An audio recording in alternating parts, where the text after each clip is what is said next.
a question about the Yeah, training, sure. because I know this is missing from a lot of schools, even to this day, but I feel like it's a little more common now just thanks to the prevalence of technology, promos, camera stuff. Was that even a concern with your training, or was that just so out of left field that it wasn't even a thought? No, no, no, not even a little bit. Uh, Promos.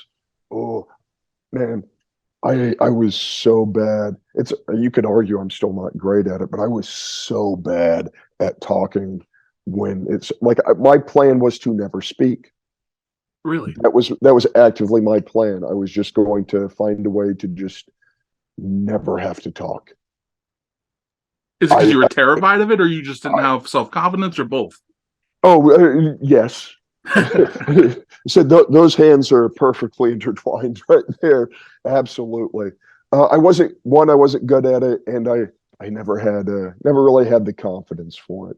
You know, uh, got more comfortable as I got older. And as far as TV, no, you'd hear like the older guys be like, well, if you ever work TV, you'll need to this thing or that thing. But there was no hint of how to work TV if you did ever when you ever work TV. You know what I mean? Yeah, that makes sense. I mean, I was talking to Tim Storm. You guys can, if you're watching, check out those videos. We have those up in a playlist to check it out. I'm And strong.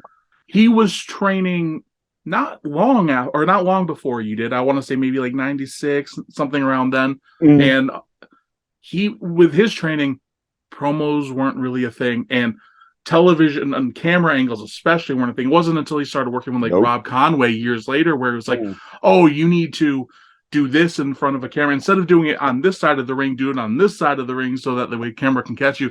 So, and I just know that's probably still something a lot of people don't think about today, but at least now everything's being recorded. So there's more probably a thought process of, hey, at least know where the hard cam is.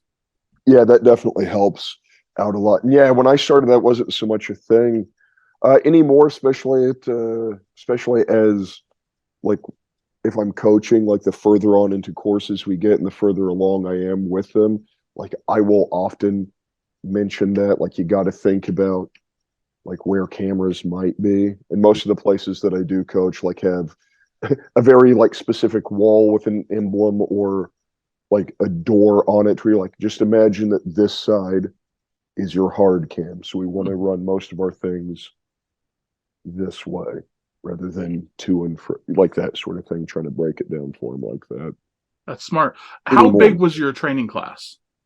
Ooh, Roughly, I mean, because I know like sometimes you'll see some schools will have like 25 people and it's drill, drill, drill. And then you'll see some that have like 5 to 7 people and it's kind of just work on whatever you're working on.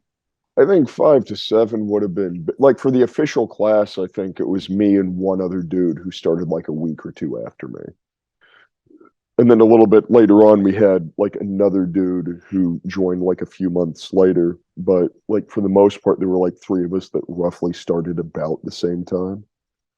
Was it a But case of like local guys would just kind of also be working in the ring at the same time? So that's why sometimes there'd be more people there to help you out. yeah, I mean, and there had been a class like ahead of us that I think was once again a fairly small class. And then, but like the training sessions, that's also where the guys who worked the the promotion that was associated with it. I would have said the local circuit, but there were like two places. And wouldn't you know it, if you worked for one, you probably weren't welcome at the other one at the time because Of that course. always makes sense. Even though these places are also like 2 hours apart, business is really going to be affected any scrape. But it was also where like the guys would come in to get their reps. So like there'd be the beginners class, and then after your beginners class, like once you were deemed far on enough, you'd be added to the rest of the class, and that's where the boys would come in and get their reps in, and then work on stuff and all that type of business.